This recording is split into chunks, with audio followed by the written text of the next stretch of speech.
This is SpaceTime Series 25, Episode 83, for broadcast on the 27th of July, 2022.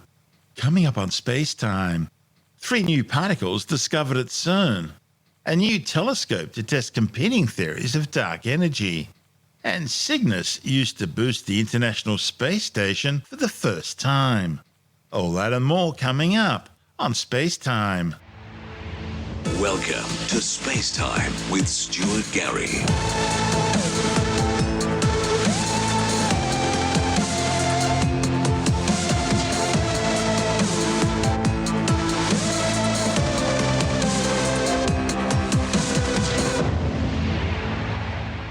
The international LHCb collaboration at CERN's Large Hadron Collider has discovered 3 new never-before-seen subatomic particles. These include a new kind of pentaquark and the first ever pair of tetraquarks, which includes a new type of tetraquark. The findings add 3 new exotic members to the growing list of new hadrons found by the world's largest atom smasher. They'll help physicists better understand how quarks bind together into these composite particles. Quarks are elementary particles in the Standard Model of Particle Physics, the cornerstone of science's understanding of the universe. They come in 6 different types or flavors: up, down, charm, strange, top and bottom, sometimes called beauty. They usually combine together in groups of 2s and 3s to form hadrons, best known of which are the protons and neutrons that make up the atomic nuclei. More rarely, however, they also combine into 4-quark and 5-quark particles known as tetraquarks and pentaquarks. These more exotic hadrons were predicted by theorists at the same time as conventional hadrons, which is about 6 decades ago, but they've only relatively recently, that is within the last 20 years or so, been observed by the LHCb and other experiments. Most of the exotic hadrons discovered over the past 2 decades are tetraquarks or pentaquarks containing a charm quark and a charm antiquark, with the remaining 2 or 3 quarks being up, down or strange, or one of their antiquark counterparts. But in the past 2 years, LHCb has discovered different kinds of exotic hadrons. 2 years ago, the collaboration discovered a tetraquark made up of 2 charm quarks and 2 charm antiquarks, and 2 open charm tetraquarks consisting of a charm antiquark, an up quark, a down quark, and a strange antiquark. And then last year, they found the first ever instance of a double open charm tetraquark with 2 charm quarks and an up and down antiquark. Open charm means the particles contain a charm quark without an equivalent antiquark counterpart. The new discoveries include new kinds of exotic hadrons.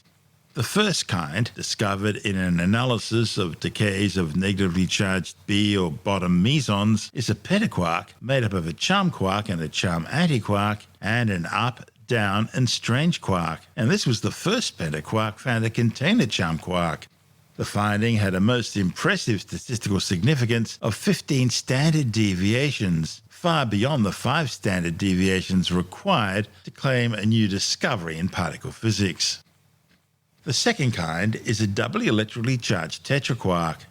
It's an open charm tetraquark, composed of a charm quark, a strange antiquark, and an up quark and a down antiquark. And it was spotted together with its neutral counterpart in a joint analysis of decays of positively charged and neutral B mesons. The new tetraquarks were observed with a statistical significance of 6.5 standard deviations for the doubly charged particle and 8 standard deviations for the neutral particle, the first time a pair of tetraquarks have been observed. LHCb physics coordinator Niels Turing says the more analysis being performed, the more kinds of exotic hadrons are being found. He describes it as a period of discovery similar to the 1950s, when the particle zoo of hadrons started being discovered, which ultimately led to the quark model of conventional hadrons in the 1960s. Finding new kinds of tetraquarks and pentaquarks and measuring their properties will help theorists develop a unified model of exotic hadrons, the exact nature of which is currently still largely unknown. It'll also help scientists better understand conventional hadrons. While some theoretical models describe exotic hadrons as single units of highly bound quarks, Other models envisage them as pairs of standard hadrons loosely bound in a molecular-like structure. Only more time and study of exotic hadrons will tell if these particles are one, the other, or both. This is SpaceTime.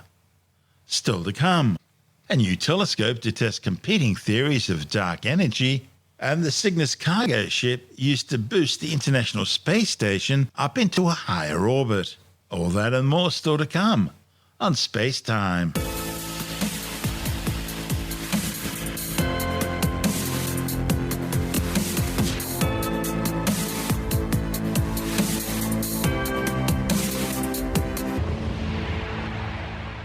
Okay, let's take a break from our show for a word from our sponsor, NordVPN. And let's check out their great deal for SpaceTime listeners. Now, if you're not familiar with NordVPN, they're a service that provides online security and privacy. Now, we use them at SpaceTime, and we've been using them before they became a sponsor. And the reason we use them is because they're really good and they work. And there's never been a better time than now for you to take care of your online security as well. Right now, if you subscribe to the NordVPN Complete Security Package, you'll get a massive discount. The package includes 2 years of superior VPN protection, there's malware protection, there's a tracker and an ad blocker, there's the cross-platform password manager NordPass, a data breach scanner, and 1 terabyte of encrypted cloud storage. And of course, it can be loaded onto all your devices. It's an incredible deal, and one which you really should take advantage of. And if you're not impressed with it after giving it a try, you can always get your money back again thanks to Nord's 30-day money-back guarantee. So what have you got to lose? NordVPN's Complete Security Package is just one of a range of packages available from NordVPN, one of which is bound to suit your needs. And all our plans come with an exclusive extra month for free if you use our special URL. So don't miss out on these great offers. Head over now to nordvpn.com/space and sign up today. That URL again for our very special offer is nordvpn.com/space, or use the code Stuart Gary at the checkout. And of course, we'll include those URL details in the show notes and on our website. And now, it's back to our show. You're listening to SpaceTime. SpaceTime with Stuart Gary. Simulated tests of the ultra-deep field galaxy survey observations expected from NASA's upcoming Nancy Grace Roman Space Telescope mission have been astounding astronomers. The telescope, planned to launch in 2027 to the Lagrangian L2 halo orbit on the opposite side of the Earth to the Sun, will undertake groundbreaking panoramic surveys of the distant universe, analysing millions of galaxies strewn across space and time. These observations will allow scientists to test different hypotheses to try and explain dark energy, a mysterious force which is causing the expansion of the universe to accelerate. Nancy Grace Roman will explore this mystery using multiple methods, including spectroscopy, the study of the colour information in light. You see, detailed wavelength patterns, called spectra, reveal detailed information about the object that emitted the light, including how fast the object's moving towards or away from us, its chemical composition, and even its temperature. Astronomers call the phenomenon when an object's moving away from our viewpoint as being redshifted. That's because when the object recedes, all the light waves we receive from that object are stretched out and shifted to the red end of the electromagnetic spectrum. Back in the 1920s, astronomers George Lemaitre and Edwin Hubble used redshifts to make the startling discovery that, with very few exceptions, galaxies all seem to be racing away from us and each other, and at different speeds, depending on their distance. By determining how quickly galaxies are receding from us, carried by the relentless expansion of space-time, astronomers can find out how far away they are. The more a galaxy's spectrum is redshifted, the further away it must be. This technique precisely allows astronomers to measure how fast the universe is expanding in different areas, and consequently tracing how the universe has evolved. While designed to explore cosmic acceleration, Nancy Grace Roman will also offer clues about many other tantalizing mysteries. It'll help scientists understand the first generation of galaxies, allow them to map dark matter, a mysterious substance which can only be detected by its gravitational influence on surrounding matter. Nancy Grace Roman will also reveal new information about structures that are much closer to home, right in our own local galactic neighbourhood. The telescope, which is planned for launch in May 2027, will provide such an enormous view of the universe that it will help scientists study cosmic mysteries in an unexpected way. You see, each image will contain precise measurements to so many celestial objects that it will enable statistical studies which simply aren't practical now using telescopes with narrow fields of view. Nancy Grace Roman spectroscopy survey will cover nearly 2,000 square degrees. That's about 5% of the entire sky in just over 7 months. A report in the Astrophysical Journal claims the telescope's survey observations should reveal precise distances to some 10 million galaxies, going back to a time when the universe was just 3 to 6 billion years old. And these measurements will allow astronomers to map the web-like large-scale structure of the cosmos. The survey will also unveil the distances to some 2 million galaxies from even earlier in the universe's history, back to a time when the cosmos was between 2 and 3 billion years old. That's unexplored territory in large-scale cosmic structure. This will allow astronomers to create a three-dimensional map of the universe by measuring accurate distances and positions to millions of galaxies. Learning how galaxy variation varies with distance and therefore time will give astronomers a window into how quickly the universe has expanded in different cosmic eras. The study will also correct galaxy distances using the echoes of sound waves generated just after the Big Bang. These sound waves, more accurately pressure waves, are called baryon acoustic oscillations, and they've grown with time due to the expansion of space, leaving their imprint on the cosmos by influencing galaxy distribution. See, it works like this. For every modern galaxy, you're more likely to find another galaxy around 5 million light years away than what you are likely to find one slightly nearer or further away. That's due to baryon acoustic oscillations. And looking further out into the universe, into earlier cosmic times, means that this preferred physical distance between galaxies, the vestige of baryon acoustic oscillation ripples, decreases. And so through these, we have another measurement of the universe's expansion history. Galaxy redshifts also encode information about their motion due to the gravity of their neighbours. These are known as redshift space distortions, and they help astronomers trace the growth history of large-scale cosmic structures. Learning about how the cosmos has expanded and how structure has grown within it will allow scientists to explore the nature of cosmic acceleration and thereby test Einstein's theory of gravity over the edge of the universe. You see, as the universe expands, the gravity of the matter within it should slow down that expansion. So astronomers were surprised to learn that the expansion of the universe was actually speeding up, because it means that something about our picture of the universe is still very wrong and on a cosmic scale.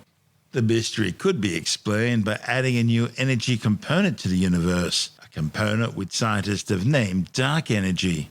Or it could indicate that Einstein's theory of gravity, that's his general relativity theory, needs some modification. Now, changing the equations that describe something as fundamental as gravity may seem extreme, but it's been done before. Sir Isaac Newton's law of gravity worked great on a local scale, but it couldn't explain some of the things astronomers were seeing further out in space, such as a small and mysterious discrepancy in Mercury's orbit. Astronomers ultimately found that Einstein's general theory of relativity perfectly accounted for these issues. Switching from Newton's description of gravity to Einstein's involved transforming modern physics by changing the way we view space and time, interconnected instead of separate and constant. Cosmic acceleration could be a sign that Einstein's theory of gravity still isn't quite right. The thing is, general relativity has been extremely well tested on physical scales up to about the size of our solar system, but less so on larger cosmological scales. The simulations from what's expected from the Nancy Grace Roman Space Telescope suggested the mission will provide one of the best opportunities yet to discern between the leading theories that attempt to explain cosmic acceleration. Put simply, the observations will tell astronomers whether cosmic acceleration is caused by dark energy or whether there's a need to modify Einstein's general theory of relativity. This report from NASA TV. In 2004, NASA's Hubble Space Telescope changed astronomy forever when astronomers revealed the first ultra-deep field image.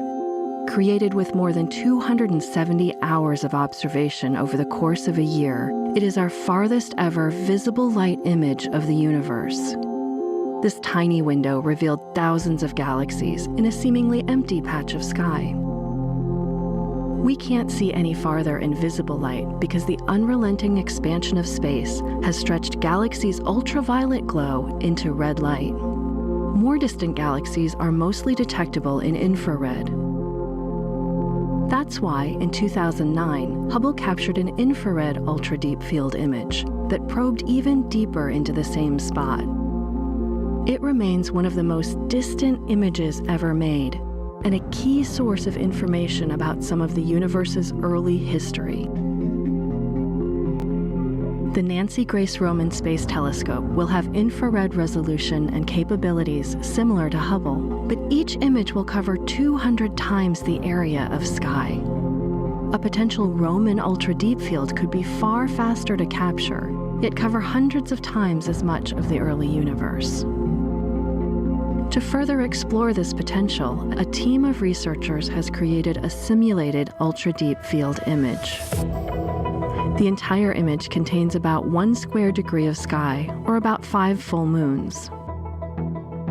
Even a single Roman field of view contains a staggering number of distant galaxies, each one filled with billions of stars. This computer-generated image represents the distribution of galaxies that researchers expect to find based on the existing Hubble observations. It will help astronomers determine how best to conduct an actual Roman ultra-deep field and anticipate the measurements and conclusions they might be able to make. Because light travels at a finite speed, distant images are also snapshots earlier in time. Ultra-deep field images reveal a time from about 200 million to 1 billion years after the Big Bang. Roman's image would be the largest observation of its kind for this time period and could reveal key features in the adolescent universe, including rare infant galaxies that eventually evolve into mature galaxies like our own Milky Way. With Roman set to launch by 2027, this simulated ultra-deep field image is just one example of the fantastic results this upcoming mission could bring by the end of the decade.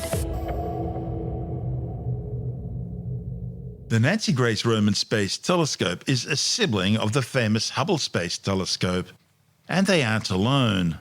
In fact, since 1976, there have been at least 23 space telescopes, all of which use exactly the same basic design as that adopted for Hubble. But unlike Hubble and Nancy Grace Roman, which point upwards into the heavens, the other 21 telescopes are all used for Earth observation. They're spy satellites built by the National Reconnaissance Office, the United States intelligence agency responsible for space-based surveillance. They've gone by a variety of different official and code names, such as KH-11, Kennen, Crystal, Evolved Enhanced Crystal, 1010, Gambit, and Hexagon, but they're probably best known by the name Keyhole. Over the years, there have been at least 6 basic technology upgrades known as blocks, and at least 2 of them, called Misty, were even designed to be stealthy and virtually invisible to radar. But the story of the Nancy Grace Roman Space Telescope really begins in 2012, when the National Reconnaissance Office donated a pair of Block 3 Keyhole spy satellites and spare parts to NASA, potentially for use as Hubble Space Telescope replacements. The pair were manufactured in the late 1990s and early 2000s, so they were newer than the Hubble. They were originally meant to join the constellation of similar keyhole surveillance and reconnaissance spy satellites orbiting the Earth, but were never used because specific segments of their design were superseded by newer Block 4 and 5 versions. Like Hubble, they were built by Lockheed Martin, equipped with a 2.4-metre main mirror and designed to orbit at altitudes of around 500 kilometres. But because they look down to the Earth's surface and not up, they use different optical equipment. And they also have a shorter focal length, giving them a far wider field of view, around 100 times larger than Hubble's Wide Field Camera 3 instrument. But they won't complete, lacking among other things detectors, star trackers, prism wheels and filters. The good news is they did come complete with bodies, mirrors, payload radiators and 1.5 metre long struts on the bottom of the spacecraft for instruments. And it's one of these that are now being built into the Nancy Grace Roman Space Telescope. This is SpaceTime. Still to come. Cygnus used for the first time to boost the International Space Station up into a higher orbit. And later in the science report, the latest snapshot of Australia's current attitude towards illegal drugs. All that and more still to come on SpaceTime.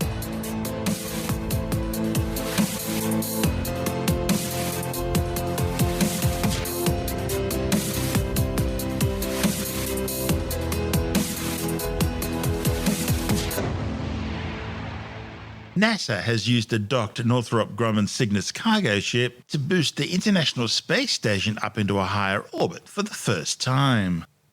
Atmospheric drag, even in the space environment 400 kilometers above the Earth, still contains enough molecules to cause the orbiting outpost to continually lose altitude and degrade as it circles the planet. And so it's got to be boosted at regular intervals.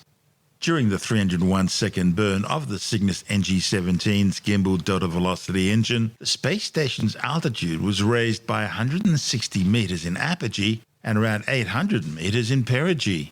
Originally, this was a task assigned to visiting space shuttles. However, when the space shuttle fleet was suddenly retired prematurely in 2001, the Russian Federal Space Agency Roscosmos agreed to take over the job using their visiting Progress cargo ships. The problem is, the growing tensions over Moscow's invasion of the Ukraine has seen all space cooperation between Russia and the West brought to a halt, other than for the jointly operated International Space Station. And while both sides are still cooperating in keeping the space station flying, there was even a spacewalk carried out by a Russian and European astronaut earlier this week. Roscosmos has reacted to Western sanctions by banning cosmonauts from participating in many Western scientific experiments on station, or for that matter, even using Western equipment on the station. Things are so bad, at one stage last month, Roscosmos threatened to stop boosting the space station, to which SpaceX boss Elon Musk simply tweeted a picture of a Dragon capsule with the word ready. Now, while all this was going on, Northrop Grumman had already been quietly carrying out upgrades to the Cygnus cargo ship, increasing payload capacity with larger cargo modules, adding lighter and more powerful solar arrays and fuel tanks, and upgrading many of the spacecraft systems to make a reboost possible. An earlier reboost attempt using Cygnus was aborted after just a few seconds as a precautionary measure.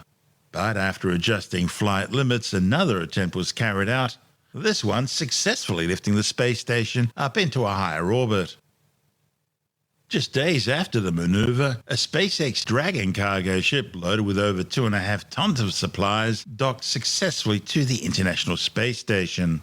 The CRS-25 mission docked automatically to the forward port of the Harmony module 2 days after launching on a Falcon 9 rocket from Pad 39A at the Kennedy Space Center in Florida. Now, Dragon began its startup sequence at T-minus 35 minutes when it coordinated timing with the Falcon 9. Dragon now currently undergoing vehicle health checks, with the next big step just before liftoff when the cargo spacecraft transitions to internal battery power. Dragon is in terminal count. And we just heard that call out for Dragon being in terminal count.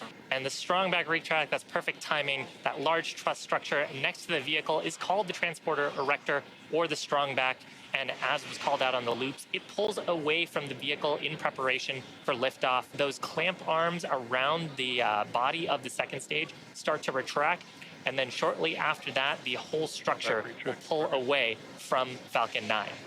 Now, in these last few minutes, Falcon 9 is performing a set of final health checks.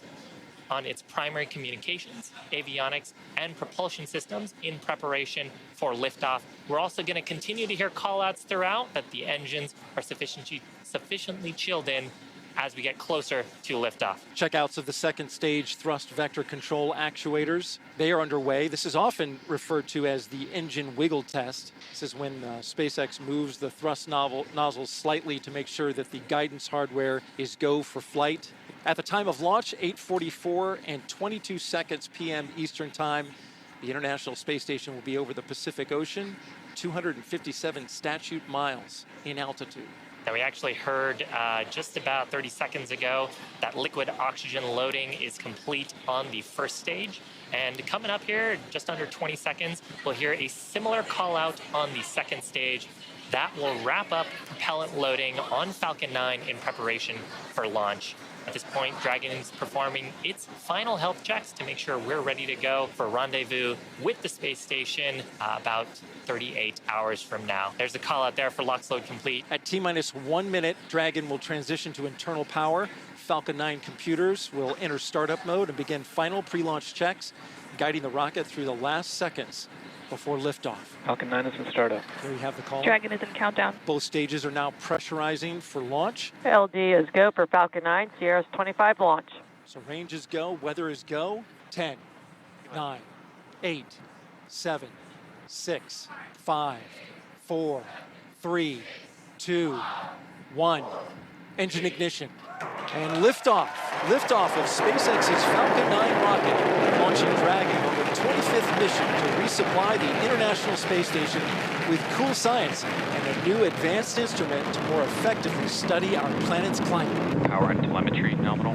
There's the call out for maximum dynamic pressure. So from here, the stresses on the vehicle will get lower and lower as we raise our altitude.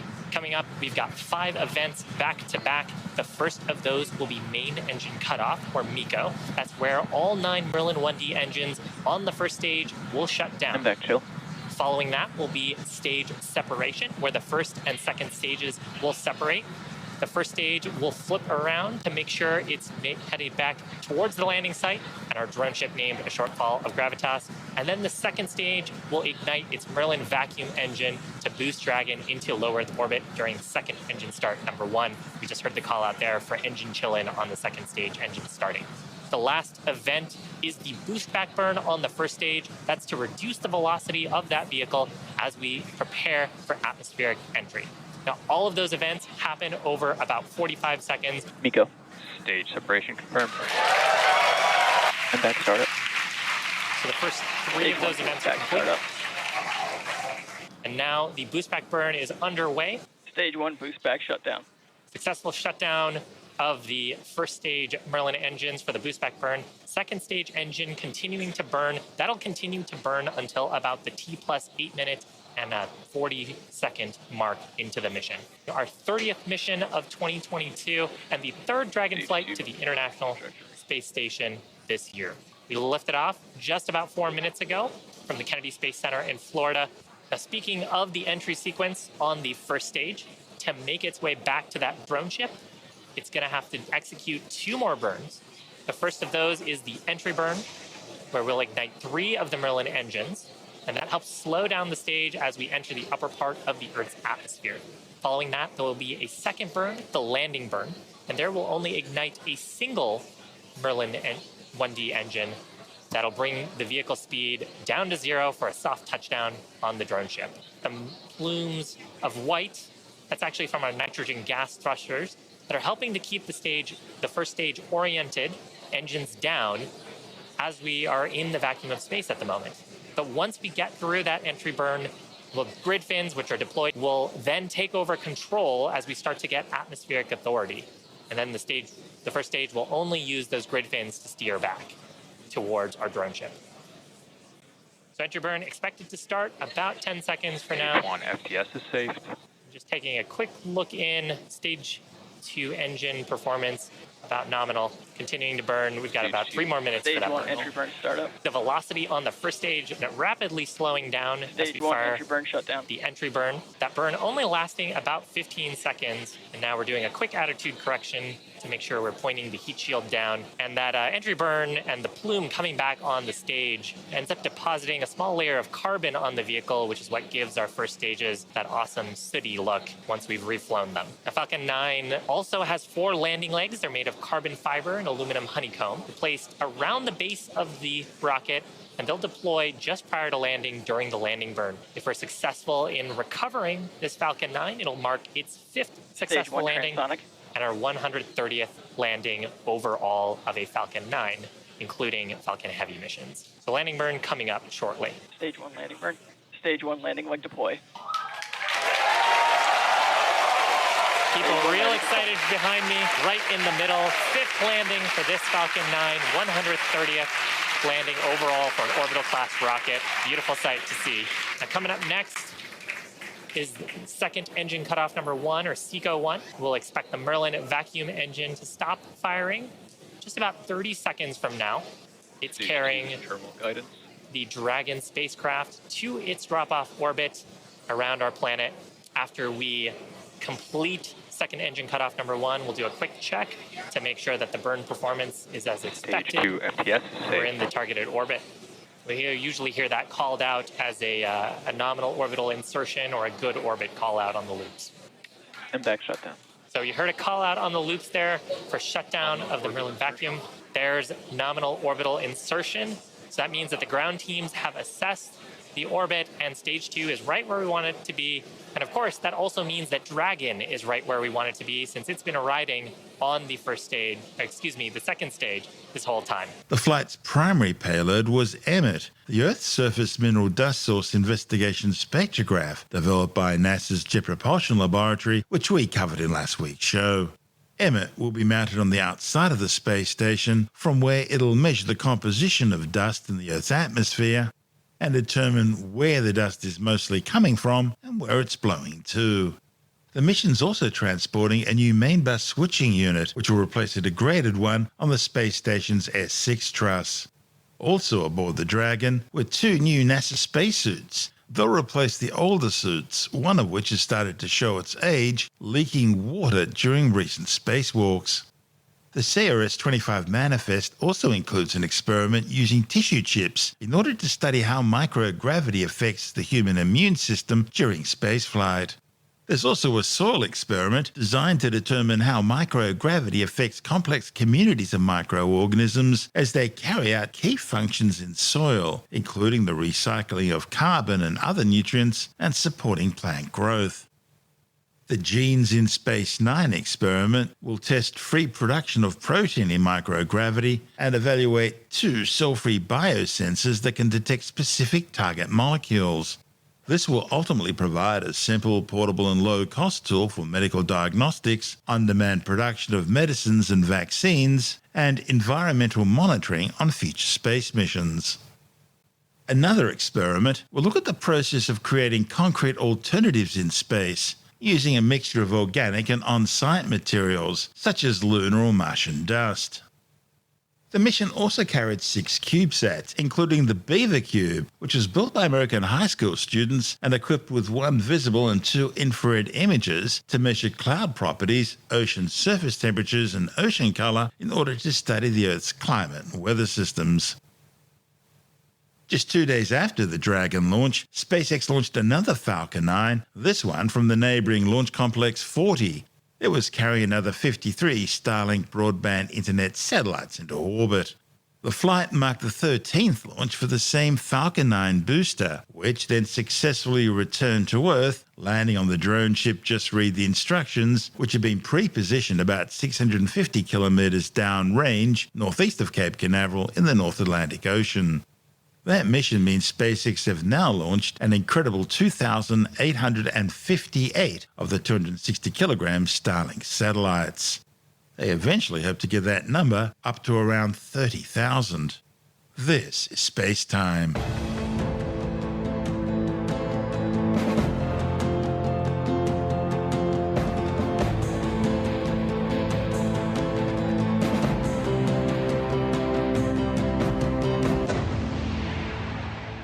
And time now to take another brief look at some of the other stories making news in science this week with the Science Report. A new study has found that 38% of large carnivore species across both land and sea are now considered vulnerable, endangered, or critically endangered. The findings, published in the journal Scientific Reports, is based on data looking at population trends for 362 species across marine mammals, fish, amphibians, reptiles, birds, and land mammals. The authors found that fewer than 1 in 10 species are currently increasing in population, and just 12 threatened species have genuinely reduced their risk of extinction. Most of those were marine mammals. Scientists have sequenced the genetic code of the sturgeon. Sometimes referred to as the Methuselah of freshwater fish, sturgeons and their close relatives are very old from an evolutionary point of view, dating back some 250 million years. And it seems they've changed very little over that time. A report in the journal Nature, Ecology and Evolution claims scientists sequenced a relatively small species of sturgeon known as the sterlet, finding they've changed very little generally since the age of dinosaurs. The findings support the idea that sturgeons are among the oldest species on Earth in terms of evolutionary history. The genetic information also shows they're the ancestors of more than 30,000 species of bony fish that occur today, and thus of more than 96% of all living fish species and about half of all known vertebrate species.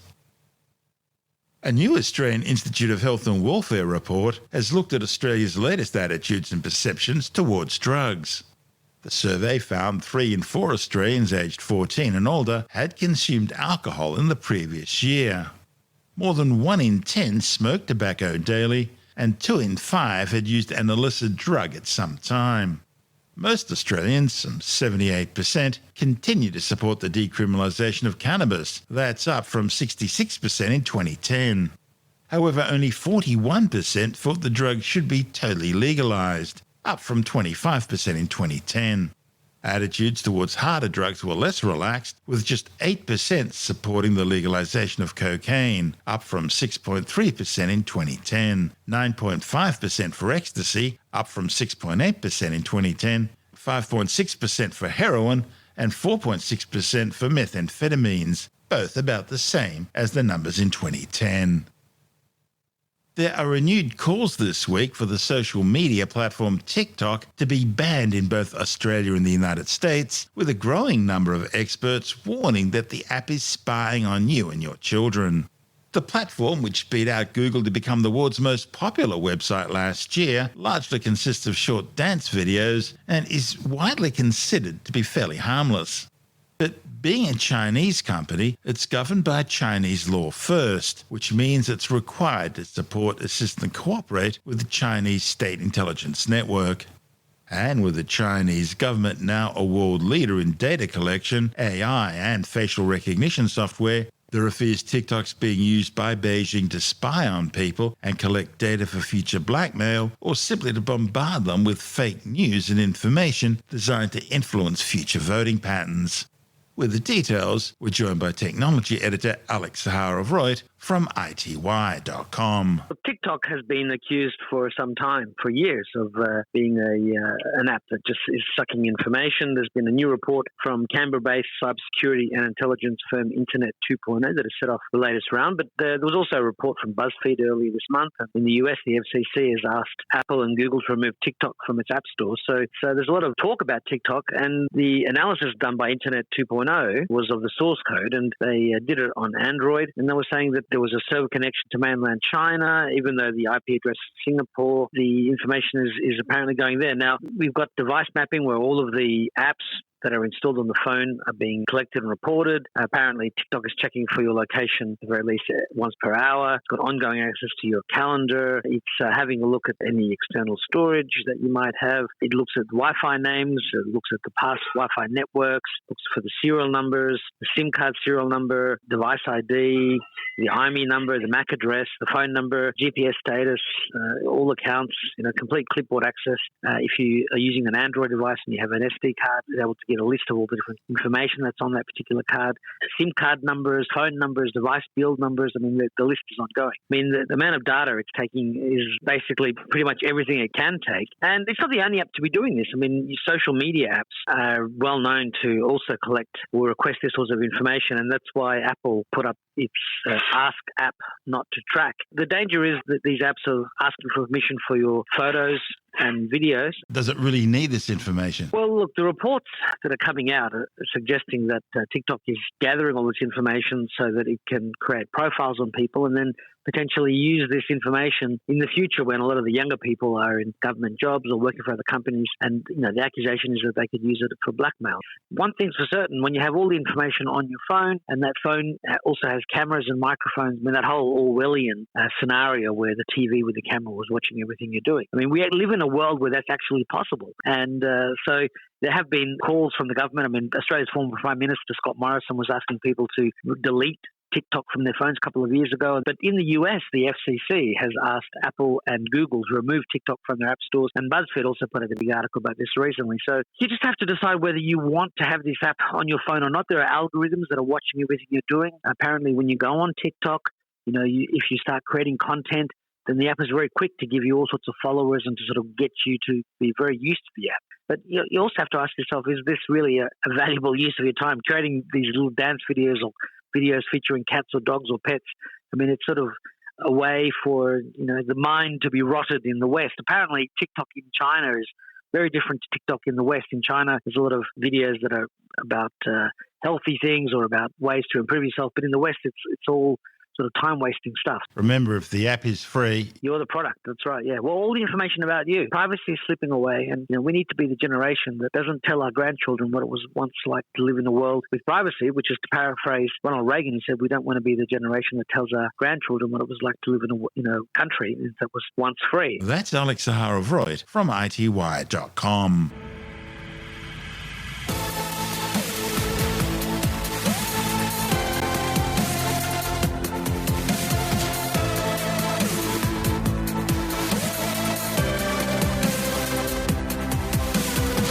That's the show for now. SpaceTime is available every Monday, Wednesday and Friday through Apple Podcasts, iTunes, Stitcher, Google Podcast, Pocket Casts, Spotify, Acast, Amazon Music, Bytes.com, SoundCloud, YouTube, your favorite podcast download provider, and from SpaceTimeWithStuartGary.com. SpaceTime's also broadcast through the National Science Foundation on Science Zone Radio and on both iHeartRadio and TuneIn Radio. And you can help to support our show by visiting the SpaceTime store for a range of promotional merchandising goodies, or by becoming a SpaceTime patron, which gives you access to triple-episode commercial-free versions of the show, as well as lots of bonus audio content which doesn't go to air, access to our exclusive Facebook group, and other rewards. Just go to SpaceTimeWithStuartGary.com for full details. And if you want more SpaceTime, please check out our blog, where you'll find all the stuff we couldn't fit in the show, as well as heaps of images, news stories, loads of videos, and things on the web I find interesting or amusing. Just go to SpaceTimeWithStuartGary.tumblr.com. That's all one word, and that's Tumblr without the E. You can also follow us through @StuartGary on Twitter, @SpaceTimeWithStuartGary on Instagram, through our SpaceTime YouTube channel. And on Facebook, just go to facebook.com/SpaceTime with Stuart Gary. And SpaceTime is brought to you in collaboration with Australian Sky and Telescope magazine, your window on the universe. You've been listening to SpaceTime with Stuart Gary. This has been another quality podcast production from Bytes.com.